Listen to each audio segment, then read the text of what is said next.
que ocorre quando um narcisista, pela primeira vez, se vê no espelho e enxerga alguém quebrado, não grandioso?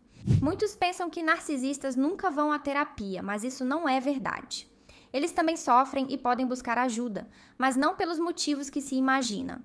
Não é que eles digam, não, sou narcisista, vou procurar um psicólogo para me livrar desse narcisismo. Não funciona assim, mas eles realmente procuram ajuda e você vai adorar a explicação do porquê. Fique neste vídeo, pois vou contar fatos interessantes sobre o narcisismo que muitos desconhecem, inclusive psicólogos.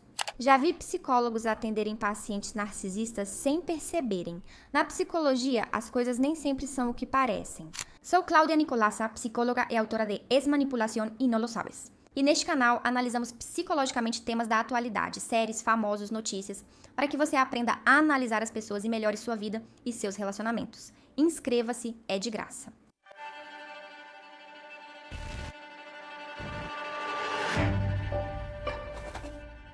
Eu considero que, através de exemplos e casos, as coisas sempre são entendidas melhor. Então vou te apresentar dois casos, o de Gaston e o de Vicky. Gaston vai à consulta por um motivo específico. Ele é policial de elite e, em uma missão contra alguns traficantes, comete um erro grave e muitas pessoas inocentes perdem a vida. A polícia o obriga a tirar uma licença, e ele vai à consulta porque quer um atestado psicológico de que está perfeitamente saudável mentalmente para voltar ao trabalho. O normal, o saudável, seria sentir um pouco de culpa, de tristeza, de dor pelo que aconteceu. Além de também sentir certo medo e certa ansiedade pelo fato de que alguns traficantes têm uma foto sua, já que você é o responsável pela morte das famílias deles. Mas Gaston nega sentir absolutamente nada disso. Ele verbaliza que isso simplesmente é a profissão dele e que às vezes acontecem falhas. No entanto, embora Gaston negue sentir remorso, ansiedade ou medo, acontece que ele pratica esporte de uma forma tão patológica que chega a provocar um infarto em si mesmo. Ou seja, embora racionalmente ele não se conecte com essa culpa, ele a manifesta se punindo. Acho que para alguém que não sente nenhuma culpa, você deseja muito espiar essas mortes. Esse infarto finalmente o obriga a tirar uma licença médica, e é aí que Gaston experimenta uma forte crise, o que chamamos de colapso narcisista. Porque ao não poder mais trabalhar como policial, ao não poder mais se refugiar nesse papel adquirido de policial de elite, importante, forte, insensível, invencível, ele começa a perceber que sua vida pessoal e seu interior estão vazios. Apesar de ter amigos, família, uma esposa, um filho, ele passou a vida toda carregando uma dor profunda da qual sempre fugiu. Na terapia, Gaston expressa muita raiva, provoca o psicólogo, ataca o vínculo terapêutico, questiona o valor dele como profissional. Mas pouco a pouco, toda essa negação e todas essas defesas vão dando lugar aos seus sentimentos genuínos. Essa linha protetora, essa desconexão emocional, começam a dar lugar a tudo o que estava escondido atrás desse alter ego inflado e protegido narcisista. Ele começa a se conectar com sua vulnerabilidade e pela primeira vez pensa no que realmente quer e em como pode se sentir valioso e amado deixando de lado esse personagem. Victoria chega à terapia porque depois de uma vida inteira perseguindo um ideal de vida e vendo que nunca o alcança, não se sente mais capaz de se sustentar e lidar com suas emoções. Desde pequena, Vicky se programou para alcançar o que supostamente seria a vida dos seus sonhos. Ter sucesso profissional, encontrar um marido bonito, rico e bem-sucedido, ter filhos juntos, comprar uma casa em um bairro de luxo. Só sei que não vou a um casamento sozinha. E enquanto todas as suas amigas vão conquistando, pouco a pouco, o que ela tanto deseja, Vicky é incapaz de ficar feliz por elas. O que ela sente, na verdade, é inveja. Inveja de que todas tenham o que eu quero e eu não tenho. Isso me faz má? Pois, a partir da sua estrutura narcisista, ela não consegue ver a conquista dos outros como algo positivo, mas sim como uma ameaça, como um espelho, como se estivessem tirando algo dela. Essa inveja faz com que Vicky, muitas vezes, critique suas amigas, diminua suas conquistas e até sabote seus momentos mais especiais. Vicky chega à terapia negando sentir inveja e também nega ter escondido suas inseguranças e medo do abandono com o alter ego criado. Um cara tão inteligente, gato e bem-sucedido se interessa por mim. Aos poucos, Vicky aceita sua verdadeira essência, desejos e passa a se relacionar de forma mais saudável. Vou deixar no final deste vídeo um que fiz analisando esse caso em profundidade. Assista porque é muito interessante. Esses dois casos nos mostram várias coisas. Primeiro, ambos têm perfis narcisistas, têm muitas coisas em comum, principalmente essa forma de se defenderem diante do medo, da dor, da vulnerabilidade. Eles compartilham esse núcleo narcisista. Ambos criaram um eu ideal hipertrofiado no qual buscam refúgio para não se conectarem com seu mundo interno, com sua vulnerabilidade. Isso os fez viver num mundo competitivo, de conquistas, objetivos e superficialidade. Embora compartilhem esse núcleo e defesa, cada um se protege de um jeito diferente. Gaston corresponde ao perfil de narcisista grandioso. Eu nasci para ser perfeito. As pessoas acham que nós escolhemos ser policiais para pertencer a uma elite. Isso está completamente errado. A vida nos escolhe para sermos os melhores. Para se proteger do seu sentimento de insuficiência, ele tenta se engrandecer, mostrar-se invulnerável, superior aos outros, ser sempre um vencedor. Vicky, por outro lado, se encaixa mais no narcisismo vulnerável. Ela é muito sensível à crítica, à rejeição. Dói demais para ela não ser a protagonista, a especial. Ela sente muita inveja e tenta justificar suas derrotas, minimizando o mérito de quem consegue o que ela deseja. Eu ganhei de todos diretamente. Ambos são narcisistas, mas nenhum deles tem consciência disso. E eles vão para a terapia, mas não dizendo: "Oi, por favor, me ajude, sou narcisista". Na verdade, nenhum dos dois vai pensando que há algo de errado consigo mesmo. Gaston vem irritado com um sistema que não o deixa trabalhar. E Vicky vem com muito vitimismo porque a vida é injusta e ela recebe menos do que as outras. Ambos vêm culpando o que está fora deles e evitando a todo custo olhar para dentro. Ambos vêm cheios de defesas, negando suas inseguranças, seu medo de ser insuficiente, seu medo de rejeição e sua baixa autoestima. Ambos preferem apontar falhas alheias para justificar o próprio desconforto. Como bons narcisistas, não percebem que a causa está neles mesmos. Então, Cláudia, se as pessoas vão à terapia para mudar e melhorar, e eles não acreditam que tem algo para mudar e melhorar, então por que eles vão? Muita gente vai à terapia sem pensar que são eles que precisam mudar. Muitos vão simplesmente para desabafar ou para reclamar dos outros, para buscar alguém que lhes dê razão, ou porque sentem um mal-estar que não sabem como lidar e não sabem qual é a causa. Esses casos de pacientes narcisistas podem ser complicados. Depois falaremos sobre como eles são na terapia e o que fazemos, pois sei que isso gera curiosidade. A questão é que o narcisista, quando chega à terapia, geralmente é por causa de uma crise. Isso não significa que, só porque você tem uma crise, você seja narcisista. Mas o narcisista não pede transformação, pede restauração. Ele quer voltar a funcionar, quer recuperar sua potência, quer que você tire dele essa sensação intolerável. Por isso, quando começa a melhorar, costuma abandonar a terapia, pois o objetivo não é mudar, mas voltar a usar a máscara. Vamos entender o que ocorre na mente durante o colapso narcisista, o que ajudará você a compreender muitas pessoas. Se eu tivesse que te explicar o narcisismo em uma única frase, seria uma regulação precária da autoestima que depende constantemente do olhar do outro e principalmente de sair vencedor em uma comparação. Ou seja, clinicamente, não identificamos o narcisismo pelo comportamento, porque alguém, por exemplo, seja competitivo ou queira ser importante. Não chamamos alguém de narcisista só por ser mentiroso, por exemplo. Esses comportamentos podem ter outras causas e ocorrer em outros contextos. Identificamos o narcisismo quando vemos que existe um self que não se sustenta sozinho, quando há um self que não se aceita, que não é capaz de se ver sem filtros, sem esconder seus defeitos e suas inseguranças. Quando a pessoa, para não desmoronar, precisa constantemente alimentar seu ego com o que vem de fora.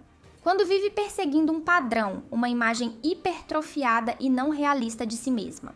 Quando está sempre olhando o que os outros fazem, se tem mais, se são mais. Quando precisa se comparar e sair vencedora nessa comparação, seja engrandecendo a si mesma ou diminuindo a imagem do outro. O melhor é algo absolutamente objetivo. Por isso, as pessoas erroneamente acreditam que o narcisismo é simplesmente isso.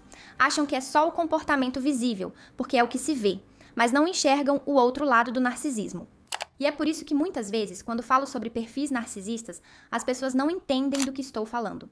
Para entender bem o que é o narcisismo, vou citar um dos autores mais interessantes nessa área, que é Morrison. Morrison descreve o narcisismo como uma dialética entre dois polos que estão sempre presentes na mesma pessoa. Existe esse polo expansivo, de exibicionismo, de grandiosidade, de exuberância, de desprezo, o que todo mundo conhece como narcisismo. Mas do outro lado, e também fazendo parte do narcisismo, está o polo contraído. Inferioridade, vergonha, hipersensibilidade, medo de rejeição, medo de abandono. É o lado que não se vê e que o próprio narcisista nega e tenta compensar com o outro polo. Não é que ter dependência pequenez te torne narcisista. O que te faz narcisista é não aceitar isso, não se conectar com isso e se defender disso com todas essas estratégias narcisistas. Eu queria que todo mundo entendesse isso porque estou cansada de repetir. Esse polo contraído está sempre presente na pessoa narcisista. Isso a perturba de uma forma ou de outra e a pessoa narcisista foge disso. Então, o que acontece? A grandiosidade é um mecanismo de defesa para não cair nesse polo contraído que dói tanto, para não entrar em contato com essa imagem de si mesma que sente como insuportável. Ou seja, o narcisismo é uma defesa. Algumas pessoas têm baixa autoestima, insegurança, entram em contato com isso, admitem, comunicam e buscam melhorar. Mas a narcisista não tolera nem aceita isso, muitas vezes sem perceber. Por isso se defende com atitude narcisista e polo grandioso. Como ela faz isso? Talvez criando uma ideia de como deve ser sua identidade, seu jeito de ser, sua aparência, sua vida. E perseguindo isso de forma ansiosa, como vemos que a Vicky faz. Ou talvez se refugiando em um papel considerado bem-sucedido, vencedor, admirável, como vemos que o Gaston faz. Por isso, muitos perfis narcisistas acabam alcançando esse sucesso em sua vida pessoal, profissional, econômica, social, etc. Porque se não estão nessa posição, se sentem miseráveis. Por isso vivem por e para perseguir isso. Mas claro, aqui a coisa fica interessante. Esse caminho, esse nível, esse padrão, nem sempre é alcançado. Ou se é alcançado, nem sempre pode ser mantido. Imagine uma mulher narcisista que construiu seu valor em torno da beleza. Cedo ou tarde, ela vai envelhecer. E se ela não curou essa ferida narcisista, começar aos poucos a se ver imperfeita pode ser algo insuportável. Ou pense em um homem cuja identidade é ser um atleta medalhista admirado, sempre vencedor e que de repente se machuca. Todos esses são eventos que podem machucar qualquer pessoa, podem incomodar, podem gerar mal-estar psicológico. Mas o que acontece com o narcisista é que, como não há nada por baixo desse padrão, desse eu hipertrofiado, a pessoa desmorona completamente. Um exemplo muito clássico é aquele empresário que se dedicou completamente à sua profissão, à sua carreira, que sempre foi muito bem-sucedido, que ganhou muito dinheiro, que é muito admirado socialmente, que talvez se aposente ou talvez sofra uma falência. Se esse empresário tem uma estrutura de personalidade narcisista, ele não se sente valioso por quem é, mas pelo que conquista, por como é admirado. Percebemos que não há um self que resista ao golpe da vida. E na verdade, embora isso possa te surpreender, porque muita gente acredita que os narcisistas nunca fazem isso, existe um grande risco nesses perfis quando eles entram em colapso. São pessoas que, durante seu desenvolvimento, tiveram uma falta importante de amor incondicional e reconhecimento necessários para formar autoestima e identidade sólida. O que há de errado ou feio em mim para meu pai não me amar? Não é que ele não queria ser pai, mas não queria ser pai comigo. O self fica organizado em torno de uma dúvida, uma pergunta angustiante que nunca se resolve. Eu sou alguém valioso se não for alguém especial? Essa é a origem pela qual o narcisista se defende. O narcisista busca terapia quando o lado grandioso já não protege mais o self da sensação de insignificância. Pode ser uma falência, o abandono de um parceiro, um fracasso profissional, uma doença que obriga a parar, a aposentadoria, uma lesão, ou simplesmente, às vezes, a mente se cansa de fugir. Às vezes, algo se quebra dentro da pessoa que diz, não quero continuar assim. Seja qual for o fator precipitante, o que acontece é que a defesa narcisista deixou de funcionar. Talvez sua raiva não seja com aqueles que estavam interessados no túnel, mas sim com você mesmo, porque seu corpo te traiu. Isso não era para acontecer. Pelo menos não há alguém como você. E aí podem aparecer sintomas físicos, colapso, depressão, ansiedade, vícios. E é aí que às vezes procuram terapia. Não pense que são pacientes fáceis ou colaborativos, pois geralmente detestam estar com você. Eles podem sentir humilhação, vergonha e fracasso, desvalorizando o psicólogo como se eles não tivessem que estar ali e ele não pudesse auxiliá-los. É como se viessem obrigados, mesmo que não estejam obrigados. E até chegam com um discurso persuasivo, tentando convencer o psicólogo daquilo que querem convencer a si mesmos. E é que, no fim das contas, ir à terapia pedir ajuda é uma demonstração de que não estão conseguindo, de que não estão fazendo direito e de que, na linguagem narcisista, são uns fracassados. Mas enfim, ir à terapia, mesmo que seja com muitas defesas, muita raiva e muita externalização, já é um ato muito terapêutico, um passo que, claro, muitos nem chegam a dar. Pelo que estou explicando, porque é algo humilhante e tudo mais. Mas sim, há alguns que fazem isso. Embora seja verdade que muitos abandonam o processo, param de ir. Porque, como eu disse, não são pacientes fáceis. Muitos psicólogos não sabem identificar nem lidar com a estrutura narcisista. Passei por isso e precisei aprender da forma difícil.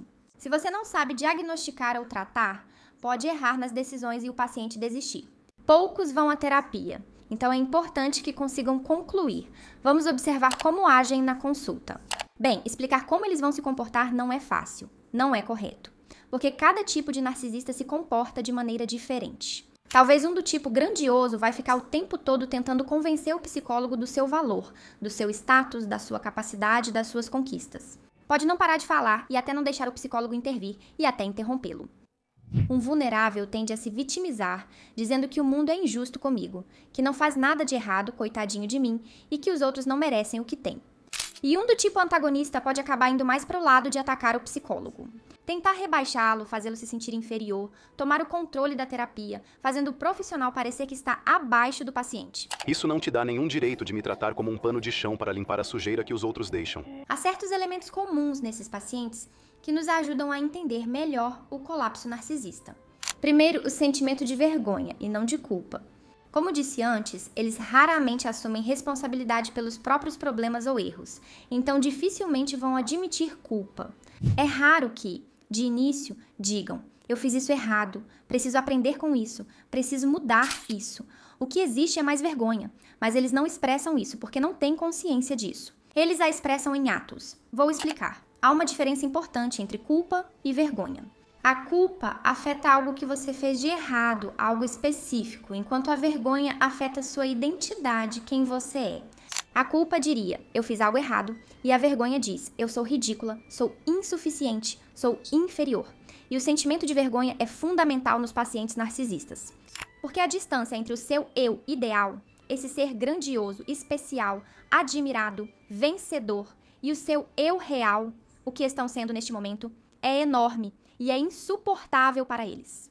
Existe um abismo muito grande e doloroso entre quem eles são e quem eles consideram e se programaram para ser. Por serem tão protegidos e terem um self frágil, esses perfis não se conectam com sua vergonha.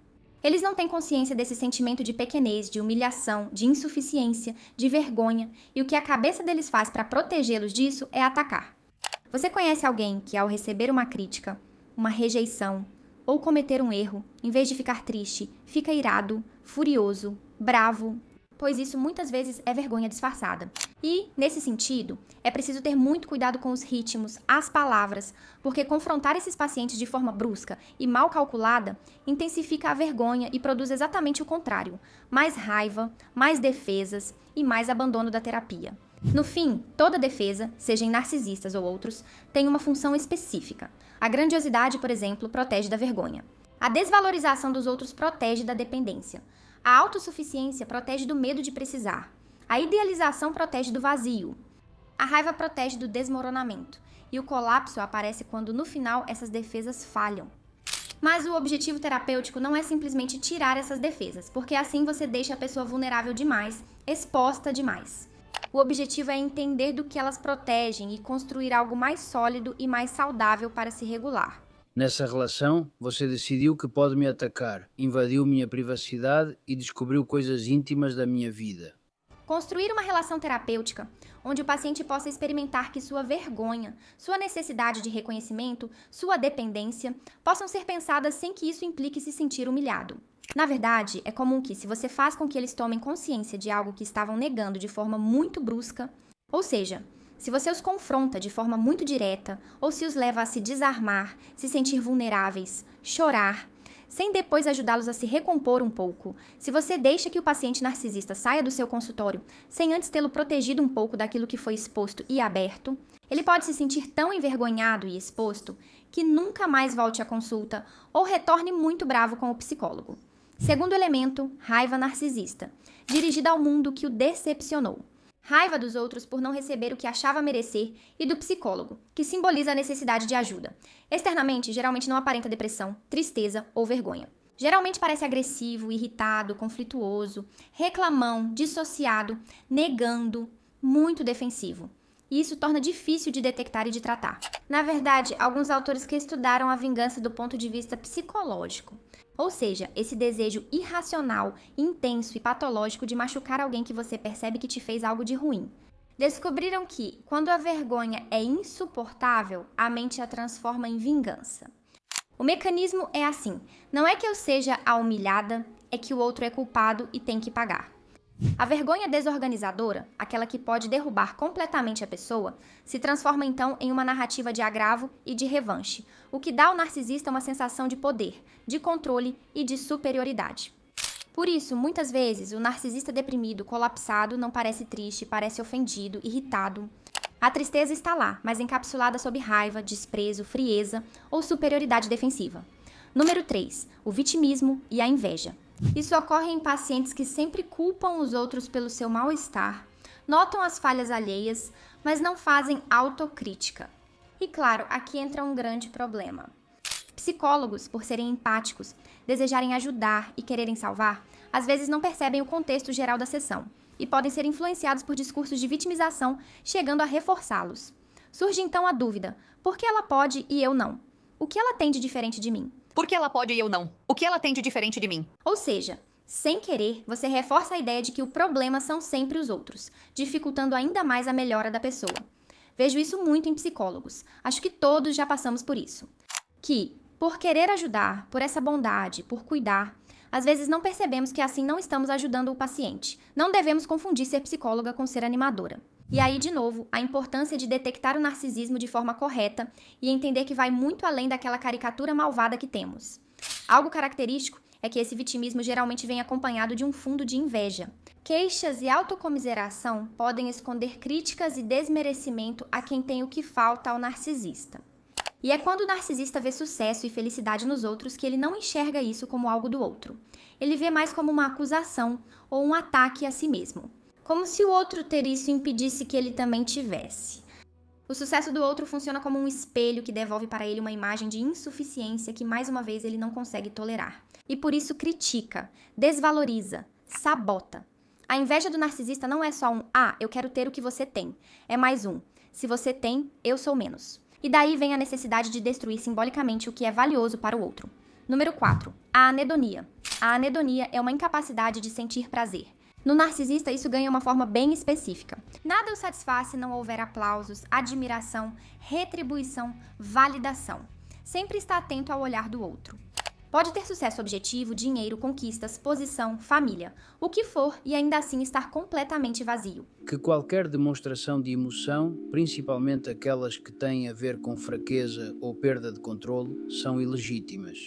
Porque o problema é que, mesmo que você tenha se programado para se validar e se sustentar através de conquistas objetivas, a verdade é que esses objetivos não preenchem o vazio, mesmo com grandes conquistas e aparente perfeição. Essa ferida, o vazio e a dor de não se sentir valiosa, não se aceitar e não se permitir ser você mesma ou se conectar genuinamente com os outros, pesam muito. E é que quando não há continuidade interna suficiente do self, a narcisista pode se sentir literalmente inexistente se não for olhada, admirada, desejada, reforçada. Por isso, quando desaparece esse status, essa conquista, essa admiração, não é só que dói e machuca, é que causa pânico, colapso. A pessoa não é que perde algo que tinha, é que perde a sua existência. Sua vida deixa de ter sentido, deixa de saber quem é e deixa de querer continuar. Sem isso, não sou nada. Se não tenho nada, fracassei. Não valho nada. Não posso aceitar isso, nem quero continuar. Por isso vem o quinto ponto, que ninguém menciona. Quero te dizer algo importante. O colapso narcisista não é uma bobagem. Pode ser algo muito perigoso, porque nesse contexto, deixar de viver aparece como uma solução para uma humilhação que é insuportável. Aparece como uma fuga desse sentimento de vazio e de dor que durante tantos anos foi evitado, mas que foi crescendo. São pessoas que não estiveram em contato com sua vulnerabilidade, com suas emoções. Não sabem lidar com as próprias emoções. Não sabem pedir ajuda. Se odeiam em segredo. Sou eu o inimigo, sou o meu próprio inimigo. O narcisista pode passar de uma funcionalidade aparentemente perfeita para um desespero suicida quando esse ideal cai. E ainda por cima, sem dar sinais. No caso de Gaston, algo semelhante ocorreu. Naquele dia, os alunos e eu passamos por um momento difícil e algumas lágrimas escaparam. Porque, mesmo que no começo ele fosse arrogante, tenso e desagradável, à medida que foi se abrindo e se curando, nós nos conectamos emocionalmente com ele. Entendemos seu trauma, sua ferida, sua defesa. Vimos seu lado humano. Conseguimos ver além do que o narcisista quer mostrar. Mas, como sempre, diante de uma pessoa que não quer ser ajudada e que não quer ter a coragem de olhar para os próprios demônios, também precisamos entender e aceitar nossas próprias limitações. Você não está apaixonada por mim. Você está apaixonada pela ideia de nós dois. Vou deixar para você a seguir um vídeo em que explico, através do caso da Vicky, como tratar o narcisismo. Se você se identifica com esses padrões, querer ser a melhor, não aceitar fracassos ou temer mostrar vulnerabilidade, quero te dizer algo. O narcisismo não te faz um monstro. Você é humana com uma ferida não resolvida como muitos. E essa ferida pode ser tratada. E a depressão narcisista não é simplesmente estar triste por alguma coisa. É o colapso de deixar de ser alguém diante do olhar do outro. Tratá-la não consiste apenas em aliviar sintomas. Consiste em transformar uma forma de viver baseada na admiração, na vergonha e na defesa. Poder falhar sem desmoronar. Poder ser você mesma. Poder se relacionar sem transformar o outro em um espelho, em um inimigo ou em um salvador. Inscreva-se se você ainda não me conhecia e a gente se vê no próximo vídeo. Tchau!